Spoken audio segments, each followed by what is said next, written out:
My boss called a meeting once. Big smile, big energy. The kind of energy that only shows up when someone's about to tell you something they think is amazing. Great news, you're getting a 4% bonus. And I, like a hopeful, still believes in the system idiot, did the math in my head. 4% times my salary, 6 grand, I'm already spending it. Maybe a trip. Maybe something nice for the wife. Maybe I'll just stare at my bank account for 10 minutes and feel something. Then the deposit hits. $3,400, stared at it. Refresh the page. Stared again. Where's the rest? Oh, right. The man in the suit heard I did a good job, and he wanted his cut. I looked at my boss the next day and said, "Next time, can you just give me a gift card?" He laughed. I wasn't joking. A $6,000 gift card is $6,000. A $6,000 bonus is $3,400 and a life lesson. Or, hear me out, give me the 6 grand in casino chips. Let me put it all on black. If I win, I walk out with $12,000.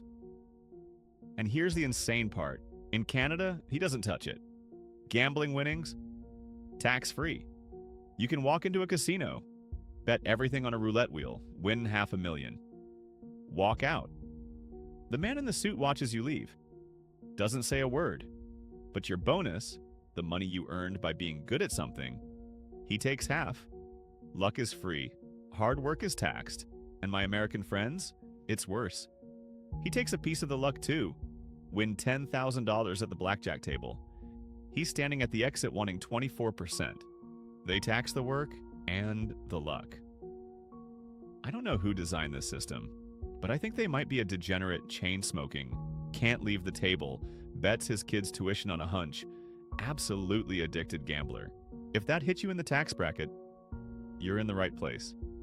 Hit subscribe. We're just getting started and it gets a lot worse. Okay, let me walk you through what actually happens to your money. Because I didn't understand this until I sat down one night and looked. And when I did, I needed a drink. Which, you guessed it, is also taxed. You work, you earn $1, but you don't get $1. The man in the suit takes his piece before you touch it. Federal tax, state or provincial tax, Social Security or CPP, Medicare or EI. Doesn't matter if you're in Ontario or Ohio. Same game, different acronyms, same man, same suit. I make $153,000 a year.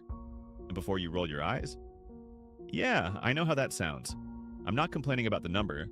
I'm complaining about what happens to it. Out of that, roughly $49,000 goes to him. I take home about $104,000. Worked 12 months, got paid for 8. The other 4, I worked for the government. For free. Like an unpaid, unposted, no interview, no reference letter. Nobody asked me 4-month internship that I didn't apply for and can't quit. But that's just step 1. That's just what he takes before you spend it. Now you take your $104,000 and try to live. You drive to work. Gas is taxed. You buy groceries? Taxed. You buy your kid shoes? Taxed. Your phone bill? Taxed plus regulatory recovery fee, many ones, which is a tax wearing a fake mustache.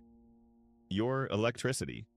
Taxed plus delivery charge plus carbon levy plus something called rate rider, which I've been paying for 6 years and I'm afraid to ask what it is. You buy a beer because you need one after reading your pay stub. Taxed. Plus excise tax. Plus provincial markup.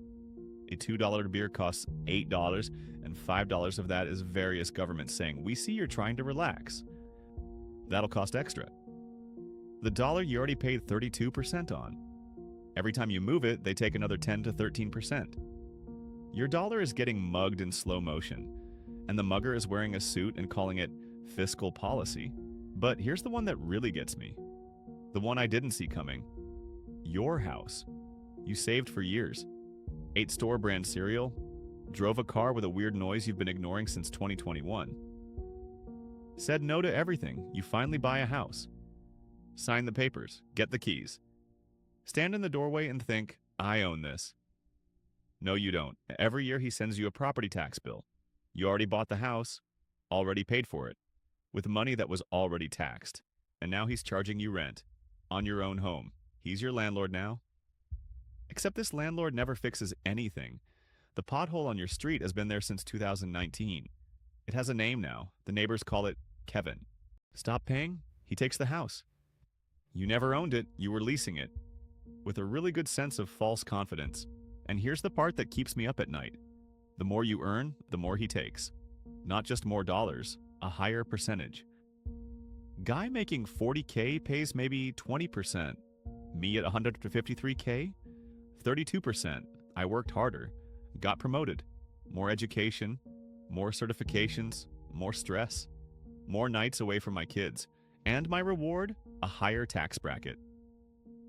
Congratulations on your success. Here's a bigger bill. Meanwhile, and I need to be careful here because I'm not angry at people who are struggling, the person who chose not to work, subsidized housing, full child benefits, free dental, free prescriptions, paid for by my 32%. I'm not talking about people who can't work. That's what the safety net is for. Nobody's arguing that, but the system accidentally made it so that for some people, getting a job means losing benefits worth more than the job pays. Not working pays better than working. And the person in the middle, grinding, paying, driving the car with the noise, is funding both ends. Too rich for help, too honest for loopholes, too tired to fight it. And somehow, after all of this, you manage to save a little. They told you to be responsible. Open a retirement account, RRSP, 401k. Put your money in there and we won't tax it. So you did, for 30 years. Every paycheck, a little slice goes in. You did the right thing, you were smart, you were disciplined. Then you turn 65.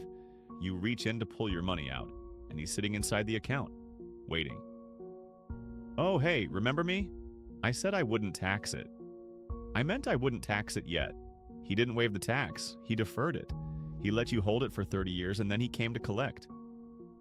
You didn't avoid the man in the suit. You just let him age with you. And it gets worse. You start withdrawing from that retirement account, and now your income is too high.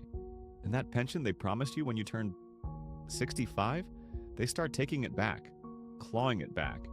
15 cents on every dollar over the limit. You saved too much. You were too responsible. That's your crime. The person who saved nothing gets the full pension check. You get a letter explaining why you don't deserve yours. If you've been putting money away for 30 years thinking you were doing the right thing, and nobody told you about this, share this with someone who's still saving. They need to see this before he shows up inside their account too. Now here's the part that made me almost throw my laptop. I looked up which countries don't have income tax. UAE, 0. Qatar, 0. Kuwait, 0. Saudi Arabia, 0. Bahrain, 0. Oman, 0. How? Oil. They sell it. The money funds everything. Roads, hospitals, schools. Their government figured out how to run a country without reaching into their people's pockets every 2 weeks. And I'm sitting here thinking, wait, Canada is the 4th largest oil producer on the planet. Alberta has the 3rd largest reserves in the world. The US, number 1, produces more oil than Saudi Arabia. We have the oil. So where's the money going? UAE has oil, no income tax. Kuwait has oil, no income tax. Canada has oil, 32%. US has oil up to 37%. Same resource, same planet. They use the oil to fund the country. We use the oil and tax you. You have the oil. You have my taxes, you have both. And I still can't buy a beer without him taking a cut. Oh, and one more thing. You die. After a whole life of earning and being taxed, spending and being taxed, saving and being taxed, you die. And whatever's left, the dollars that somehow survived 40 years of him, he shows up one last time. Estate tax, deemed disposition, whatever they call it where you live. Your dollar is dead, and he's going through its pockets. I sat at my kitchen table last week looking at my pay stub. My kid walked by. What are you doing? Just looking at numbers. He didn't ask which numbers. He doesn't care yet. He grabbed an apple from the counter and walked away. Just a kid. No math in his head. No man in the suit in his life. Not yet. But one day he will. One day he'll get his first real paycheck. Look at the top number, then the bottom number, and he'll meet the man in the suit for the first time. And nobody will have warned him either. I don't mind paying my share. I mind paying it 7 times. WrathNero.